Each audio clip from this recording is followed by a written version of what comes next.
Hi, as a mom, I know that there is no greater blessing in this life than our children. And I also understand the types of challenges that women face during their pregnancy journeys and while raising their kids.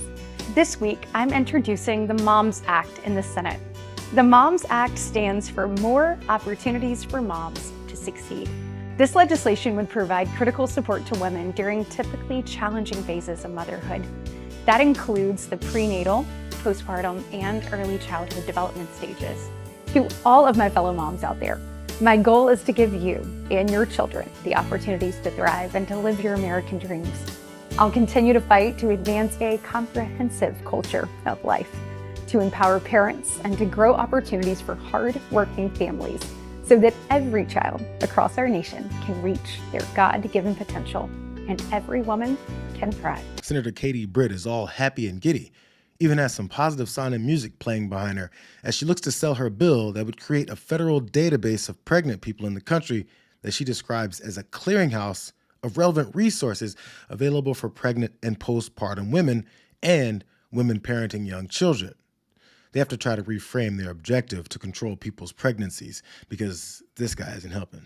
So I want to just thank the 6 Supreme Court justices, Clarence Thomas, Samuel Alito, John Roberts, Brett Kavanaugh, Neil Gorsuch, and Amy Coney Barrett for the wisdom and the courage they showed on this long-term, very contentious issue. He had to find a different way to continue to tell everyone that he happily got Roe v. Wade overturned since his party has been paying the price in elections ever since. Everyone already knows where he stands when it comes to women. She gets out and she starts asking me all sorts of ridiculous questions. And, you know, you could see there was blood coming out of her eyes, blood coming out of her wherever.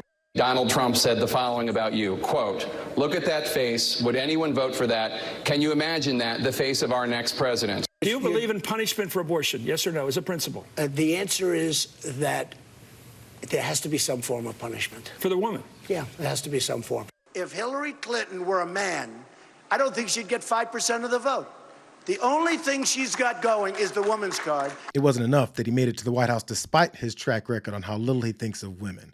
He's doubled down since, even claiming he doesn't need their vote. We're looking at this playing out in elections, defying polling, close congressional races over the last 2 years. In contest after contest, abortion rights has been a deciding factor. So this isn't just something throwing hope to the wind. We actually are counting on the fact that the repeal of a woman's right, the first time a constitutional right has been repealed by the Supreme Court, and the real life implications of women waiting in hospitals to get medical care and parking lots, of women having to fly out of state to get the care that they need. These are the types of things that motivate voters beyond the polls. And thus far, with Trump saying he leaves it to the states and that he wants to criminalize abortion in a way that would throw these women in jail for pursuing their basic health needs, this is something that motivates voters. And it's not just women or suburban women. This is across the board. So Katie Britt has come in to put a happy face onto Republicans' obsession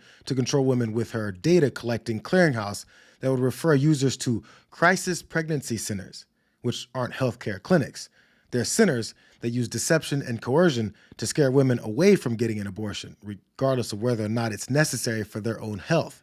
But there's more, because it creates specific carve-outs barring an entity that performs, induces, refers for, or counsels in favor of abortions from receiving funding or placement on a new pregnancy.gov website, including swaths of OBGYN services and sexual health clinics across the country.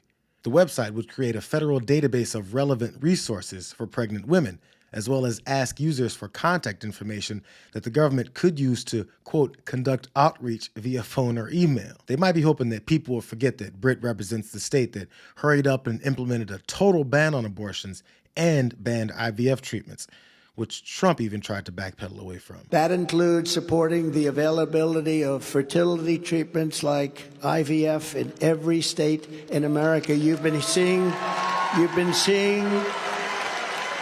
Alabama. It's been a big story. Like the overwhelming majority of Americans, including the vast majority of Republican, conservatives, Christians, and pro-life Americans, I strongly support the availability of IVF for couples who are trying to have a precious little beautiful baby. He's shifted from calling himself the champ for getting Roe versus Wade overturned to celebrating that the decision gives the issue back to the states, because dealing with the negative consequences for his goals being achieved is too much for his ego to handle. It also means that the states that he knew would dismantle a woman's right to abortion care are just okay with him. They just need a new overacting politician like Britt to fool as many pregnant people as possible into being controlled by the party of small and limited government. Sean, this is why we need President Trump back in the White House. He will bring common sense. He understands the values this nation was built on, and he knows that he will not bend to the woke mob. He will let our children be children. He will let them grow and thrive and learn to stand for the flag, to love this country, and to be who they are. Go woke, go broke.